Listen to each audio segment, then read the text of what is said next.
General ఏంటి అంటే స్కూల్స్లో జాయిన్ చేసేటప్పుడు స్టేట్ సిలబస్ చూసి జాయిన్ చేయించాలా, లేకపోతే ఇంటర్నేషనల్ స్కూల్స్లో ఇప్పుడు సిబిఎస్ఈ అని, తర్వాత ఐబీ అని, ఇలా చాలా కరికులమ్స్ వచ్చాయి.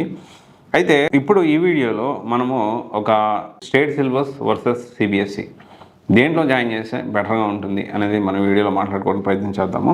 సో మనకి ఏంటి అంటే సిబిఎస్ఈ అనేది central board of secondary education, state board అయితే స్టేట్ సిలబస్ సంబంధించి.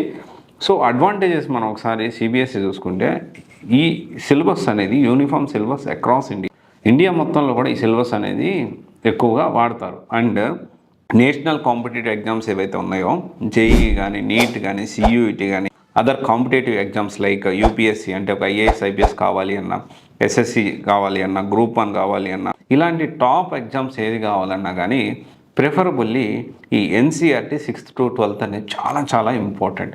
ఇది చాలా ఫౌండేషన్గా ఉంటుంది చాలా కోర్సెస్కి.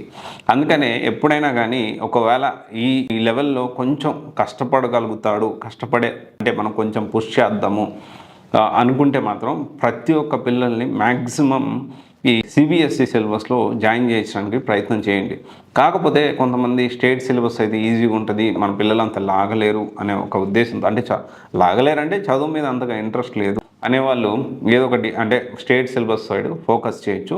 బట్ ఇలా కాంపిటేటివ్ ఎగ్జామ్స్కి వెళ్ళాలి అన్నా, లేకపోతే ఫర్దర్గా మంచి జేఈ క్రాక్ చేసి మంచి సీట్ సాధించాలని ఇంజనీరింగ్ కాలేజీలో, లేకపోతే నీట్లో ఎంబీబీఎస్ సీట్ రావాలి అన్నా కానీ ఈ 6th to 12th ఏదైతే ఉందో ఈ సిబిఎస్ఈ సిలబస్ అనేది చాలా ఇంపార్టెంట్. దీంతోపాటు ఐబీ అని ఇంకా వేరే కరికులమ్స్ ఉన్నాయి. దాని గురించి కూడా నేను ఇంకొక వీడియోలో మాట్లాడతాను.